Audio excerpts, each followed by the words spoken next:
আন্তর্জাতিক পর্যবেক্ষণে শুরু হয়েছে অসমের ভোট গ্রহণ পর্ব। নির্বাচনী প্রচারে, নির্বাচনী পরিদর্শনে এবার এলেন বিদেশি প্রতিনিধিরা।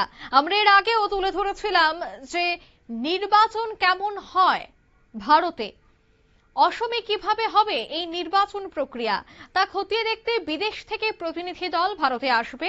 অসমের এই নির্বাচন সম্পর্কে রিপোর্ট দেবে, আর সে অনুযায়ী বিদেশিদের আগমন ঘটলো। নির্বাচন পরিদর্শনে এলেন বিদেশি প্রতিনিধিরা। নির্বাচন পরিবেশকে গণতন্ত্রের উৎসব বললেন তিনি।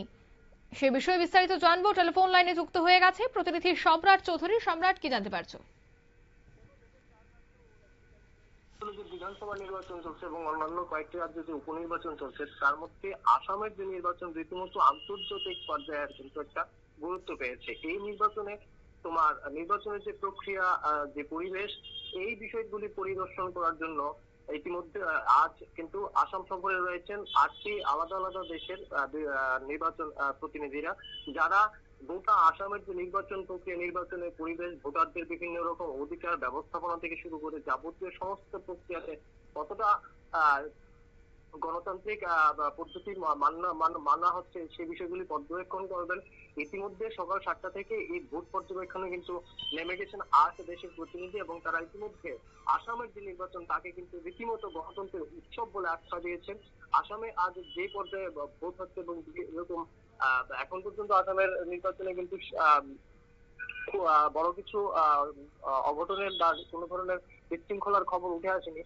সার্বিক পরিস্থিতির বিচারে কিন্তু ইতিমধ্যে আসামের নির্বাচনকে গণতন্ত্রের উৎসব বলে কিন্তু আখ্যা দিয়েছে এই 8 দেশের আন্তর্জাতিক প্রতিনিধি। দেখো, ভারতবর্ষ 2014 সালে কিন্তু আন্তর্জাতিক একটি কর্মসূচিতে, জাতীয় সংঘের একটি কর্মসূচিতে যোগদান দেয়, যেখানে বিভিন্ন দেশের প্রতিনিধিরা অন্যান্য দেশের যে নির্বাচন প্রক্রিয়া সেগুলিকে খতিয়ে দেখবে, সেখানে মানুষের অধিকার কতটা রক্ষা হচ্ছে। মূলত মানুষের মানবাধিকারের ভিত্তিতে যে ভোট একটি গণতান্ত্রিক অধিকার, সেই বিষয়টি কতটা রক্ষা হচ্ছে, কিভাবে কি কি ব্যবস্থাপনার মধ্যে মানুষের এই প্রশাসন মানুষের এই অধিকারকে প্রতিষ্ঠিত করে, সেই বিষয়গুলি কিন্তু খতিয়ে দেখে আন্তর্জাতিক প্রতিনিধি দল।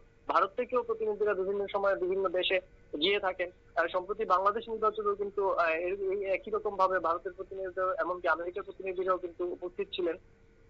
কিভাবে আবার আসামের নির্বাচন পরিদর্শনে এসেছেন আন্তর্জাতিক একটি প্রতিনিধি দল, যারা ইতিমধ্যে এই গোটা নির্বাচন প্রক্রিয়াকে উৎসবের গণতন্ত্রের উৎসব বলে একটি আখ্যা দিয়েছেন, যা দেশের নির্বাচন প্রক্রিয়ার যে স্বচ্ছতা তার জন্য কিন্তু যথেষ্ট গুরুত্বপূর্ণ। অঙ্কিতা, একদমই ধন্যবাদ।